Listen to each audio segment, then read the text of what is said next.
This is just a video I'm making on the Best of the Dragon Volume 2. This is one of my favorite uh, best ofs as far as usefulness, uh, what's inside it. And this one here, the very first article, is the Anti Paladin. And it was an NPC class, but it's not overpowered. It doesn't take much to want, you can let one of your players roll one of these up. Um, if he's playing it correctly, he probably won't live long, especially in the realms of man. He'll be on the outskirts of civilization trying to rough it out with his little band of orcs and goblin followers if he's run the character correctly. And he really won't be interested in playing a villain for too long, especially at low levels. Eventually, something will come for him. So, anyway, uh, he's gonna have probably some crooked friends out in the wild somewhere. Um, he's gonna know, say, the local brigands, thieves, and assassins that are nearby that know exactly what he is. He's gonna befriend orcs, ogres, hobgoblins, and gnolls, that sort of thing. Who knows? He might be inducted into one of their tribes, and they might be using him for his skills early on.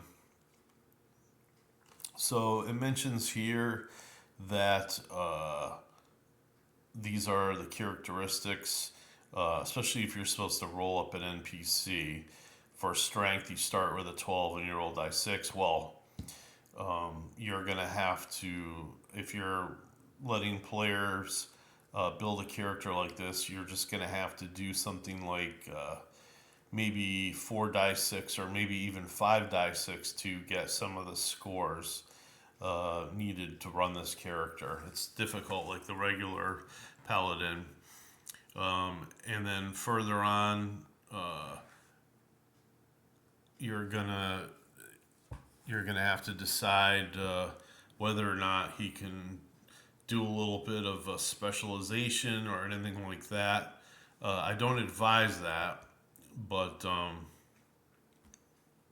he probably would go up as a fighter, would. Uh, and he gets a lot of the same bonuses that the paladin gets, with the exception of his use of backstabbing and the use of poisons. Now, if it's a player character, he should not automatically be given a book or something on the making of poisons. He should have to pay for it, just like in the Dungeon Master's Guide, and that is very expensive. If he wants to learn how to make poisons, it's going to cost probably 5 to 10 grand in gold. So he's going to have to be very successful at what he does early on. Who knows? He might have to join a regular adventuring party, actually going against what he believes, just to get enough wealth so he can begin to start thinking about a stronghold or making poison and stuff like that. He's going to have to search out an assassin or somebody that knows how to make poisons. Let's see. And then, of course, he affects undead as a cleric 2 levels below. Only in his case, he'll want to probably command instead of turn or disintegrate undead. So he should probably have a very high charisma, just like a regular paladin, if he's going to do that. So this table here, the poison types will be useless for a player character. I don't recommend doing that.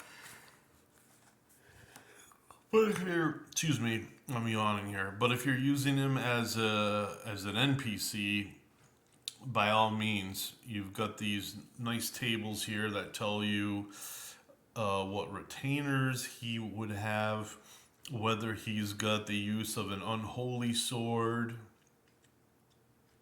whether he's got, you could also write it into the game whether he's got some of this stuff or not, as far as a hold, a mansion, a chateau, a keep, a castle, that sort of thing.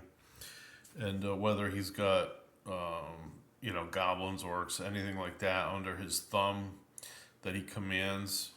So yeah, it's a good article. I've used it several times. Really, uh, I haven't really looked at this in a number of years.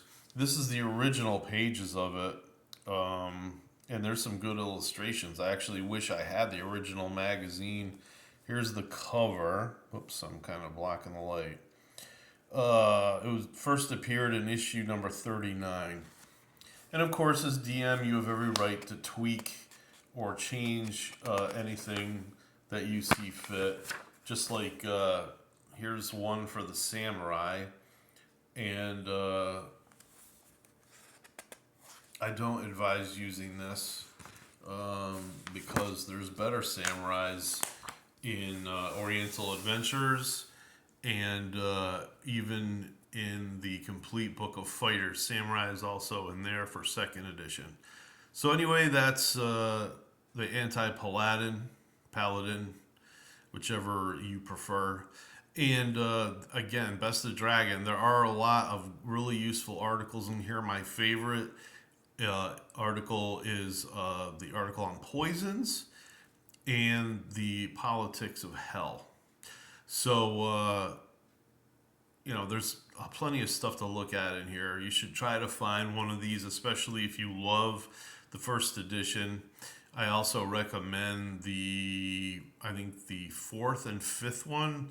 Those are also very useful. All right, have a great evening.